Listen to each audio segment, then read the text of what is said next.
This is the big day. Peg's ready, and so is our luggage. John and Holly are ready to go. Buenos Aires is a sprawling city of 13 million, and it took over an hour for us to travel by bus from the airport to the port where our ship was located.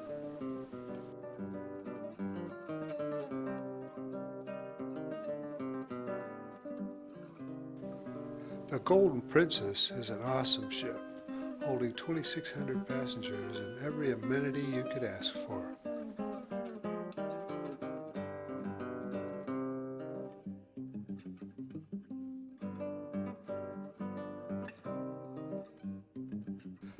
That evening in the ship's theater, we saw the first of many great live shows.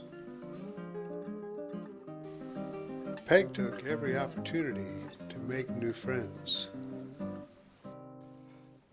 The next morning, we took a bus tour of Buenos Aires and learned that the city was modeled after Paris, with many boulevards, a hub-and-spoke street layout, and classical architecture.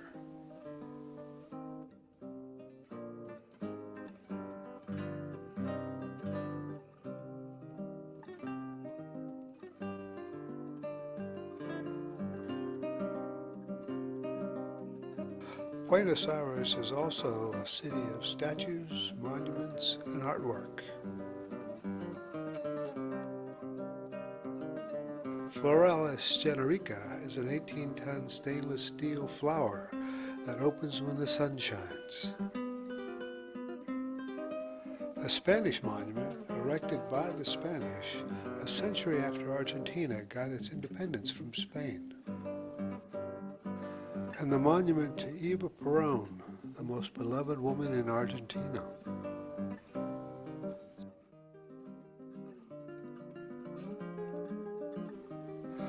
We walked around the Plaza de Mayo, which was chosen by Juan de Garay in 1580 to be the center of government. There we saw the Metropolitan Cathedral and the monument to the Revolution in May of 1810, along with other classic structures.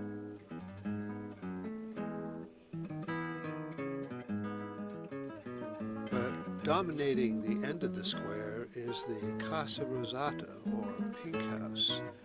It's the executive mansion and office of the president. And in front of it is a statue of General San Martin, the father of the country.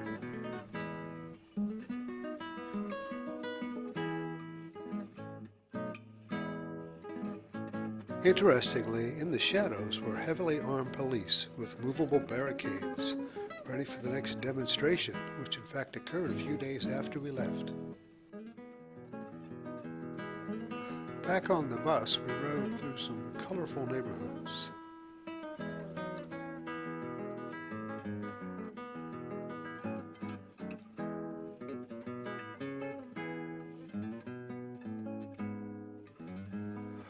We passed the La Bombonera, or Chocolate Box, football stadium. Argentinians love their football, and the mural over the front gate tells the story of their admiration for the team.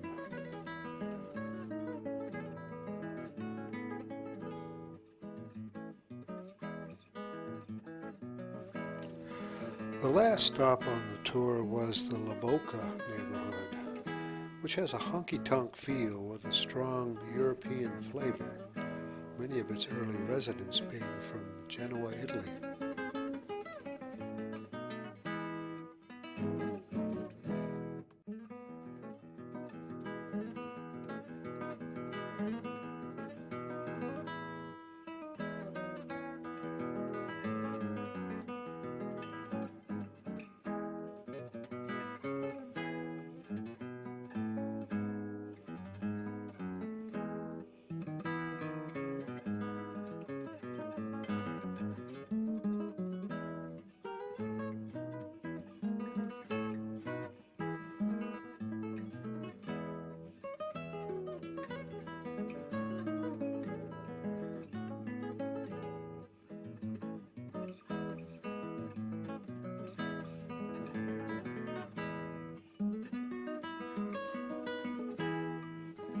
We met some interesting characters, but now it's time to get back on the bus and back to the ship.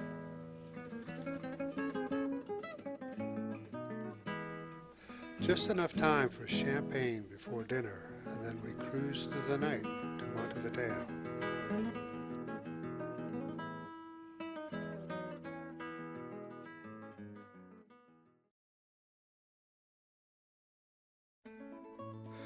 It's the next morning, and we're entering the bay of Montevideo. Off to the left, we see a ship graveyard with just old hulks rusting in the water. As we scan farther to the right, we see the city. It's a city of 1.8 million people. And as you look at the skyline, you see there's just one tall building, and that's owned by a telecommunications company.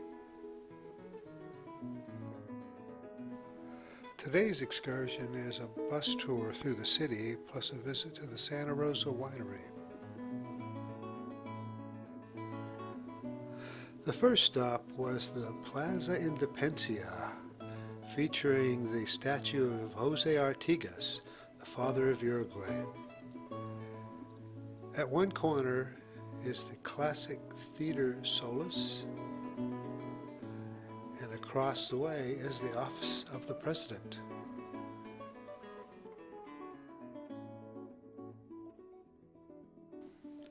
Next, we traveled down the beach, and it was easy to see why, for the past 20 years, Montevideo has been voted as having the highest quality of life of any city in Latin America.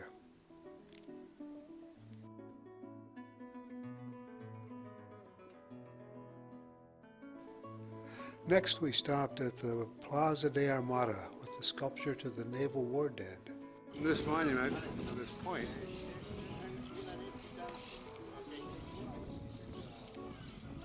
you see the whole coast of the Platte River in the city of Montevideo and its 11 beaches. So it's really quite an exotic city. In the background you can hear the parrots up in the eucalyptus trees that they imported from Australia.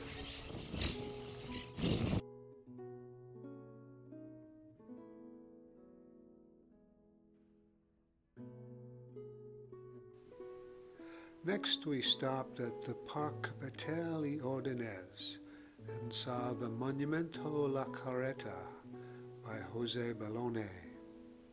It is a statue in bronze and pink granite that depicts a gaucho on horseback wielding a baton. It recalls the classic means of cargo transport used by the country people before the railroads and motor traffic.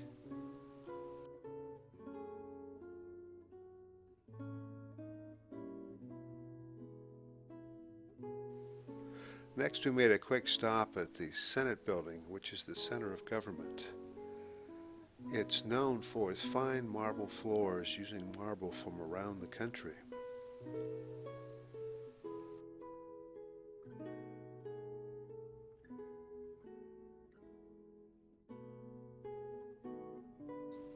Last stop on the tour was the Santa Rosa Winery. There when we met the two brothers who own the winery, third-generation Italian family. And they gave us a tour of the winery, including the processing equipment, the concrete epoxy-lined tanks where they make the wine, the large wooden barrels or vats in the basement where it's stored, and the bottling line. They're making a whole family of products, including Prosecco-like sparkling wine.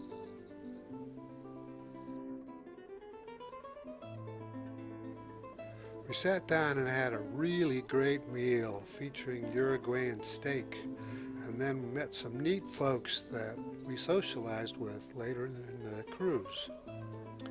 Then the entertainment began, starting with a demonstration of tango dancing.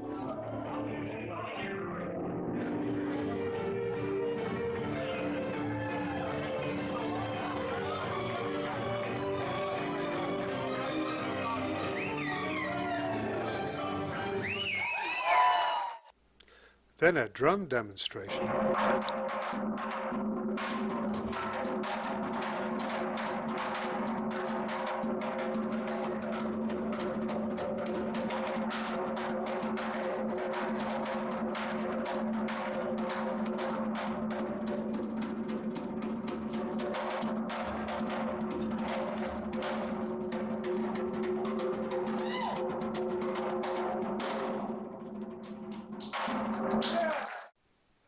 And then a festival dancer.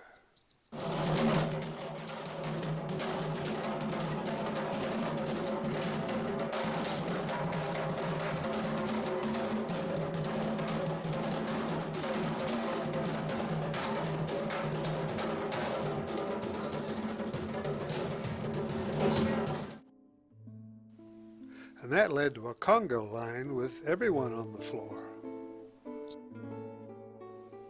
It was an excellent excursion, but now it's time to return to the ship where it's formal night, so we're dressed in our best and again eating an excellent meal and have enough time afterwards to watch the sunset as we cruise south from Montevideo to our next port of call, Puerto Madryn.